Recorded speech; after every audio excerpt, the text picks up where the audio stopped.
The year is 479 BC, and an Athenian counselor named Leonidas just made the worst suggestion of his life. During a heated assembly debate, he stands up and proposes something that sounds almost reasonable. Maybe Athens should at least listen to the Persian peace offer, hear what they have to say. The words barely leave his mouth before his fellow counselors are on him. They don't shout him down or vote against him. They pick up stones and beat him to death right there on the assembly floor. But here's where it gets absolutely horrifying. The women of Athens hear what happened, and they're not satisfied. They drag Leonidas's wife and children into the street, and they stone them to death too. An entire family erased in one afternoon because one man suggested maybe, just maybe, they should negotiate. This is the mindset of the Greeks in 479 BC. They're not interested in peace talks or diplomatic solutions. They're traumatized, they're homeless, and they are absolutely bloodthirsty. The Spartans, those legendary 300 warriors, are dead at Thermopylae. Athens has been burned to ash. And the Greeks are about to fight the most important battle in Western history, the Battle of Plataea, where 10,000 Spartans and their allies will get their revenge in the most brutal way imaginable. So here's what you need to understand about the situation. King Xerxes, that guy who watched his navy get destroyed and his armies held up by 300 Spartans, he's already gone home to Persia. But he didn't take his army with him. He left behind General Mardonius, and this guy is nothing like Xerxes. Where Xerxes was impulsive and emotional, Mardonius is a strategic shark. He's got 300,000 elite troops positioned in the plains of Boeotia, and just to prove the Persians aren't going anywhere, he marches into Athens and burns it again. Not the ruins, he literally burns the city a second time. The Athenians are living as refugees at this point, watching their homeland get torched over and over, and they're reaching their breaking point. They send envoys to Sparta with an ultimatum that's basically a nuclear threat. March your army north right now, or we're taking our fleet and joining the Persians. And let that sink in for a second. Athens had the most powerful navy in Greece. If they flip sides, the Persians don't just win, they dominate completely. Sparta has been hiding behind the Isthmus of Corinth this whole time, building walls and hoping the Persians will just go away. But this threat wakes them up like a bucket of ice water. The Spartan leadership mobilizes everything they have. 5,000 Spartiates, the elite warrior class, each accompanied by 7 helot slaves, plus 5,000 provincial troops. We're talking 45,000 men total. And here's the insane part. They march out overnight. The Athenian envoys go to sleep waiting for an answer, and when they wake up, the Spartan army is already at the border. This is Sparta saying we're done playing defense. It's time to end this. Now, before we go any further, we need to destroy this pop culture myth about the Persians being some mindless horde of expendable soldiers. That image from 300 where they're basically zombie orcs. Completely wrong. Mardonius didn't bring 300,000 random conscripts. He trimmed the fat, kept only the best, most elite fighting units in the Persian Empire. We're talking about the Immortals, heavy infantry who actually broke through the Spartan line at Thermopylae before the betrayal. We're talking about sucker horse archers from Central Asia who could put arrows through your eye socket while riding at full gallop. The Persians had speed, mobility, and tactical flexibility that the Greeks simply couldn't match in open combat. This wasn't going to be David versus Goliath. This was going to be a professional, elite fighting force against another professional, elite fighting force. Mardonius plays his next move brilliantly. He evacuates Athens again and completely razes everything left standing. Every building, every wall, every temple gets torn down until Athens is literally a graveyard of broken stone. Then he withdraws north to Boeotia, near Thebes, and positions his army on the plains of Plataea along the Asopus River. And this is a tactical masterstroke, because this terrain is perfect for cavalry. Flat ground, open sight lines, exactly the kind of place where fast Persian cavalry can run circles around the slow Greek phalanx. He builds a massive wooden stockade, basically a fortified camp that's a square mile in size, and then he waits. He's turned the entire region into a killing ground, and he's daring the Greeks to come get him. The Greek army arrives at the foothills of Mount Cithaeron, and what they see is terrifying. An ocean of Persian tents, thousands of immortals in formation, cavalry units that stretch to the horizon. Pausanias, the Spartan regent leading this coalition, takes one look at those plains and says, absolutely not. He refuses to descend. The Greeks set up on the rocky slopes where cavalry can't reach them effectively, and suddenly we've got this high-stakes staring contest. Mardonius came here to kill Spartans, not watch them camp on a hill, so he decides to test their resolve. He sends out his cavalry commander, General Mecistius, and this guy is basically a celebrity in the Persian army. Ancient sources describe him as this giant of a man riding a Nisaean stallion, these massive war horses that were basically the tanks of the ancient world, and his bridle is solid gold. The cavalry circles the Greek position, shooting arrows, hurling insults, and the Greeks are taking casualties, but can't do anything about it. It's the ancient equivalent of getting trolled and not being able to clap back. The Megarians, who are taking the worst of it, threaten to retreat unless someone helps them. 300 Athenians volunteer, an echo of the 300 Spartans, and they rush to support. During the chaos, an arrow hits Mecistius' horse and he goes down. The Persians have this incredible scale armor that swords just bounce off, but one quick-thinking Athenian soldier spears him through the eye-hole of his helmet.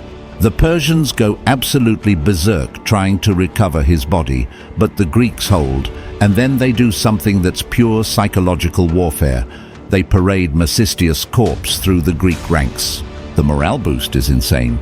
They drew first blood against the unbeatable Persian cavalry. And down in the valley, Mardonius is watching this happen, and he's not smiling anymore. But the Greeks have a massive problem. It's August, brutally hot. They're wearing 60 pounds of bronze armor, and they're nowhere near water.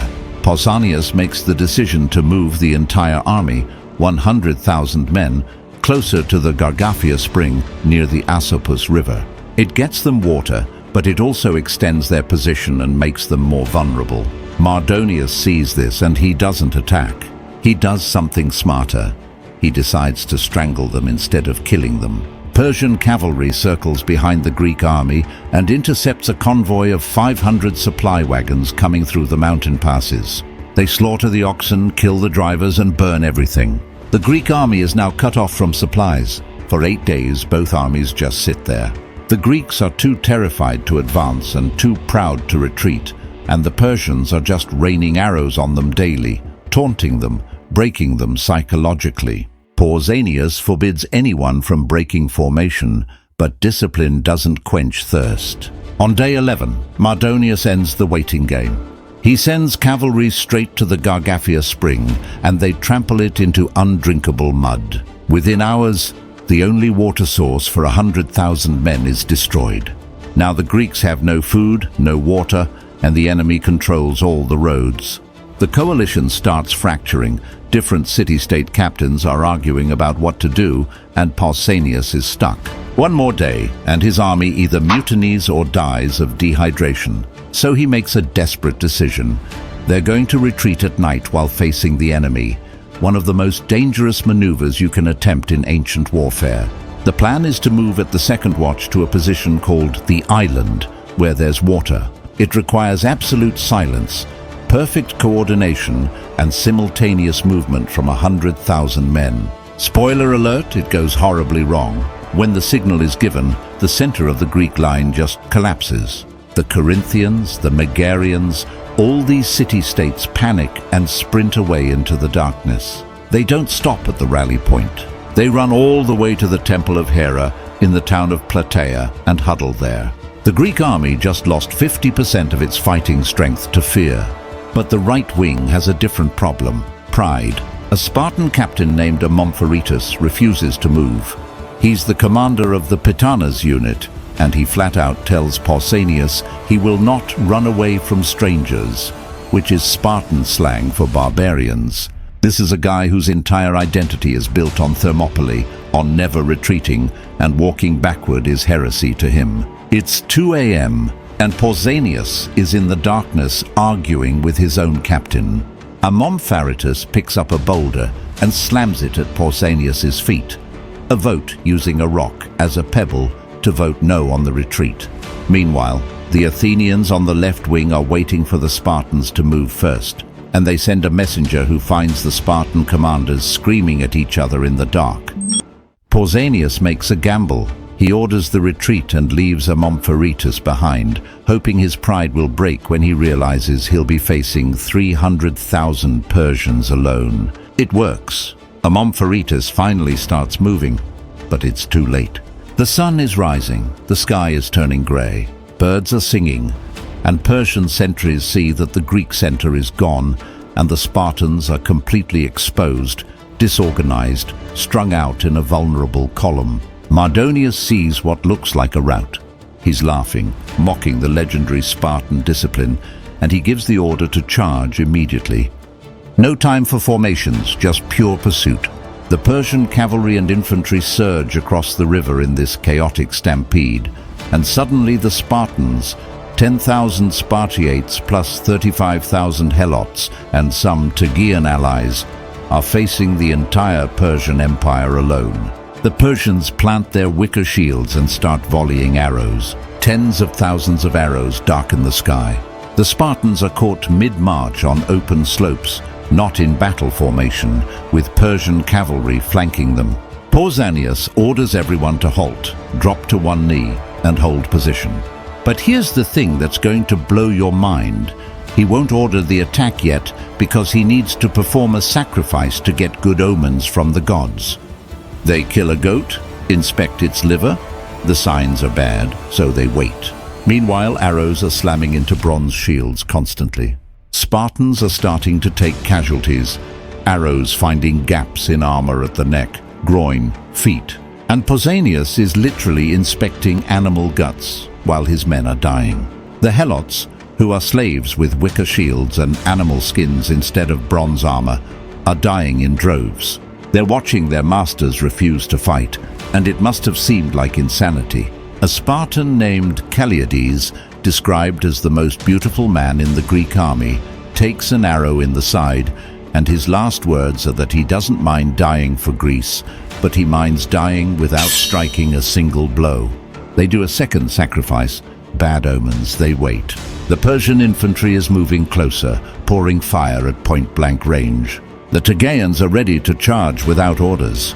Pausanias is crying, actual tears streaming down his face as he prays to Hera, begging not to die in shame. Finally, on the third sacrifice, the liver shows good omens. Pausanias stands, raises his spear, and doesn't need to say a word. An hour of frozen suffering explodes into pure rage. The Spartans charge. The impact isn't the sound of swords clanging. It's the sickening crunch of wicker shields shattering and human bodies being trampled. The Persian barrier disintegrates instantly. The Persians fight with incredible bravery, grabbing Spartan spear shafts barehanded, snapping them, throwing themselves at the shield wall with daggers and short swords, fighting like lions according to Greek sources. But they're wearing linen tunics and scale armor that stops arrows but not thrusts, and the Spartans are bronze from chin to knee. Persian blades glance off. Spartan weapons go through bone. When the spears shatter, they draw the Xiphos short sword, and it becomes this robotic industrial slaughter. Stab to the face, shield bash, step over the corpse, repeat. The Helots swarm the gaps, finishing the wounded. The dust gets so thick they're fighting by silhouette and sound. But Mardonius is in the thick of it, unlike Xerxes. He's on a white charger with a bodyguard of 1,000 elite troops, cutting down Spartans who break rank, and his presence is holding the Persian army together. Everyone can see that white horse and purple cloak. The Spartans realize this is a headhunting mission. They don't want attrition. They want the man who burned Athens. The phalanx grinds toward that white horse step by bloody step. The Persians throw everything into the gap: bodies, horses, camp furniture. but the bronze wall keeps advancing. The circle around Mardonius tightens. His 1,000 guards die one by one until a Spartan named Arimnestos, which literally means the one who is remembered, spots Mardonius above the melee and hurls a 20-pound ash spear. Some accounts say it was a rock that crushed his skull. Others say the spear pierced his chest. Either way, Mardonius falls from his horse into the dirt and doesn't get up. The general of the Persian Empire, cousin of Xerxes, the man who burned Athens twice, is dead. The Persian roar falters. In ancient armies, you cut the head and the body dies. The immortals break. Elite troops who never retreated start throwing down their shields and running. And here's where it gets really dark. Artabazus, the second in command with 40,000 reserve troops, watches Mardonius fall from a distance, calculates the odds, and just turns around and marches out of Greece. He abandons the army to save himself. The remaining Persians retreat to that wooden stockade they built, bar the gates, climb the towers, and hope the walls save them. But they just trapped themselves in a cage with a tiger. The Spartans arrive, and they're terrible at siege warfare. They're trained for open fields, not climbing walls. The Persians rain arrows on them, and there's a brief stalemate. Then the Athenians show up after fighting pro-Persian Greeks on the other side of the battlefield, and they know how to take walls. They tear down a section of the rampart, and the Spartans pour through with the full fury of Lacedaemon. What happens next isn't a battle, it's a slaughter. No prisoners, no surrenders accepted, just methodical extermination through a crowded camp. This is the frustration of Thermopylae, the anger over Athens burning, the misery of those thirsty knights, all released at once. The ground turns to mud and blood. Of roughly 260,000 Persians who stayed to fight, only 3,000 survive. The numbers are probably exaggerated by Greek historians, but archaeological evidence suggests an entire generation of Persian manpower was wiped out in a single afternoon. Then comes the strangest part. After the screaming stops, the Spartans realize they're standing on a fortune. The Persian camp isn't just a military base, it's a mobile palace. Mardonius had inherited King Xerxes' personal tent, and it's full of gold mixing bowls, silver tables, purple-dyed tapestries worth more than a soldier's life, chests of minted coins. For Greeks who use heavy iron bars as currency and live relatively simple lives, this is like walking through a fever dream. Pausanias, covered in battle grime, walks into Mardonius's pavilion and finds terrified Persian chefs. He gives them a bizarre order: prepare a meal exactly as you would for Mardonius. Then he has Spartan cooks prepare their standard mess, that black broth made of lentils, pork blood, and vinegar. That's so unappetizing, one ancient visitor joked, "Now I understand why Spartans aren't afraid to die." He puts both meals side by side, this elaborate Persian feast with exotic meats and soft breads on silver platters next to Spartan slop, and calls the Greek officers over. "Men of Greece," he says, "I show you the folly of the Medes' leader. He had all this luxury, yet came to rob us who have so little." It's this perfect propaganda image, the soft luxury of the East versus the hard poverty of the West, and it would define Western identity for centuries. But here's the warning sign everyone missed. As Pausanias stood there mocking that gold and silk, something inside him broke. The man who mocked the feast became addicted to it. The same afternoon as Plataea, on the coast of Asia Minor, the Greek fleet launches an amphibious assault at Mycale, burns the Persian ships, and slaughters the garrison. The Persian wars end with this synchronized double tap. Xerxes has no army left in Europe and no navy to bring one. The West is saved. But the end of the war is the beginning of the tragedy, because Sparta and Athens were always a marriage of convenience, a wolf and a shark agreeing to hunt together.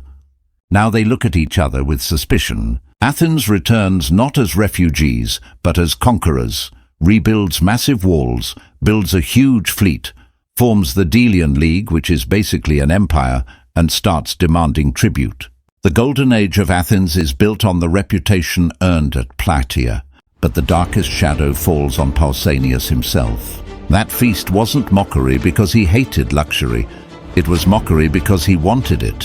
When he returns to Sparta, his body comes home, but his soul stays in Mardonius's tent. Reports filter back that he's no longer wearing the rough red Spartan cloak, but purple robes like a Persian satrap. He's stopped eating black broth and throws elaborate banquets. He's hired Egyptian and Persian bodyguards and refuses to let fellow Greeks approach him. The regent of Sparta, the avenger of Leonidas, is cosplaying as the enemy. Rumors spread that he's sending secret letters to Xerxes, offering to deliver Greece to Persia in exchange for the king's daughter's hand in marriage. The savior of Western civilization allegedly becomes a traitor to it. The Spartans recall him and put him on trial, but he's acquitted due to lack of evidence and his royal status. He doesn't stop, though. He allegedly starts conspiring with the helots, those slaves who fought beside him, promising them freedom if they help overthrow the Spartan government. Conspiring with Persia was bad, but arming helots was unforgivable. It violated the fundamental social contract of Spartan society. The ephors set a trap. They hide a servant behind a partition while Pausanias discusses his treasonous plans, get the evidence they need, and suddenly the most famous general in Greece is being hunted in his own city. Not defeated by Persians, but by his own ego. The poison of victory did what Mardonius never could. Pausanias makes a final run, not to a battlefield, but to the temple of Athena of the Brazen House. Ancient law says you cannot kill a man inside a temple without angering the gods, so the ephors can't drag him out and can't enter with swords. The Spartan solution? Brick up the doors. If they can't touch him, they'll make sure he never leaves. The most painful detail is that as people gather stones, an old woman walks through the crowd. It's Pausanias' own mother. She doesn't cry or beg. She picks up a heavy stone, places it on the threshold in complete silence, and walks away. She's choosing Sparta's honor over her son's life, and that first stone is her vote for his death.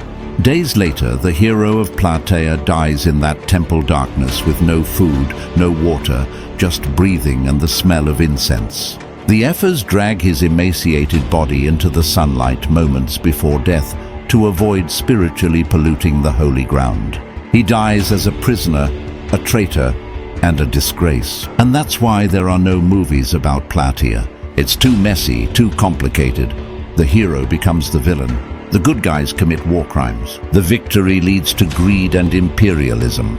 Thermopylae has a clean narrative. 300 men die beautifully and nobly, martyrs who stayed morally pure because they didn't live long enough to be corrupted. We prefer beautiful defeats to ugly victories. We prefer the martyr Leonidas to the conqueror Pausanias. But here's the truth we have to remember.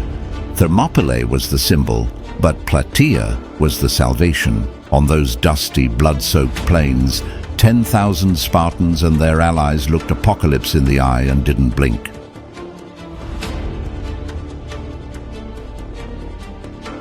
It was brutal. Free people fighting for their homes. It was necessary, so remember the 10,000 who came after the 300. Remember the vengeance, remember the victory, and remember the price.